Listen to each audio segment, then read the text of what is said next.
5,000 करोड़ से ज्यादा की संपत्ति। पहली बार सांसद चुने गए चंद्रशेखर पेम्मासानी। नायडू के अमीर सांसद को क्या मोदी कैबिनेट में मिलेगी जगह?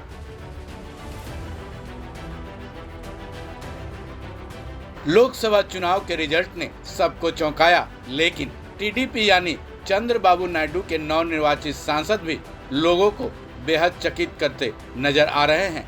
नाम है चंद्रशेखर पेम्मासानी, जो कि गुंटूर लोकसभा सीट से जीते हैं। इन्होंने अपने निकटतम प्रतिद्वंदी वाईएसआरसीपी के मौजूदा विधायक किलारी वेंकट रोसैया को 3.5 लाख से ज्यादा वोटों से हराया। लोकसभा चुनाव के रिजल्ट के मुताबिक जहां चंद्रशेखर को 8,64,948 वोट मिले, वहीं वेंकट रोसैया को 5,20,253 वोट हासिल हुए। लेकिन पेम्मासानी अपनी जीत के लिए ज्यादा चर्चित नहीं है, बल्कि वो तो अपनी अमीरी के लिए चर्चा में आ चुके हैं। चुनाव आयोग को दिए गए हलफनामे के मुताबिक पेम्मासानी की कुल संपत्ति 5,700 करोड़ रुपए से ज्यादा है। वो टीडीपी के ही नहीं बल्कि लोकसभा चुनाव के चौथे चरण के सबसे अमीर उम्मीदवार थे। चलिए लेते हैं उनकी अमीरी का ब्यौरा।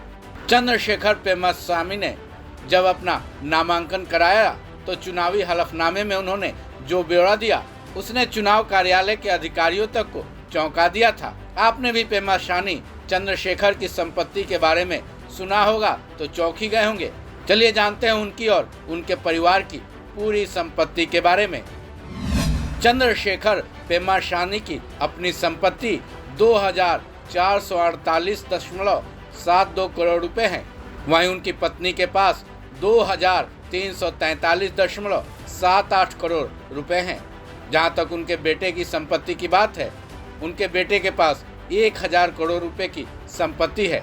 वहीं परिवार पर कर्ज भी है। पेम्मासानी के परिवार पर कर्ज की रकम 1,138 करोड़ रुपए है। चलिए अब जान लेते हैं आखिर पेम्मासानी चंद्रशेखर हैं कौन। चंद्रशेखर पेम्मासानी का ताजा परिचय चंद्रबाबू नायडू की पार्टी पीडीपी के नए नवेले सांसद हैं। मूल रूप से पेम्मासानी चंद्रशेखर एक डॉक्टर हैं। आंध्र प्रदेश के गुंटूर जिले के बुरपालెం के रहने वाले हैं। उनके पिता नरसरावपेट में एक होटल के मालिक थे। उस्मानिया यूनिवर्सिटी से डॉक्टरी की पढ़ाई के बाद मास्टर्स डिग्री हासिल करने वो अमेरिका चले गए थे, जहां से उन्होंने मेडिकल लाइसेंसिंग परीक्षा में शानदार रैंक भी हासिल की थी। पढ़ाई पूरी करने के बाद उन्होंने एडुटेक नाम की एक कंपनी शुरू की। हालांकि कंपनी शुरू करने से पहले कुछ वक्त तक उन्होंने डॉक्टरी की प्रैक्टिस भी की थी। चंद्रशेखर के हलफनामे के मुताबिक उनकी ज्यादातर संपत्ति अमेरिका में ही है।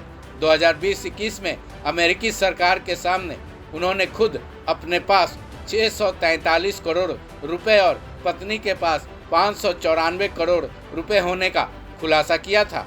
मीडिया रिपोर्ट्स के मुताबिक चंद्रशेखर 2014 में ही चुनाव लड़ना चाहते थे, लेकिन उस वक्त उन्हें मौका नहीं मिला था।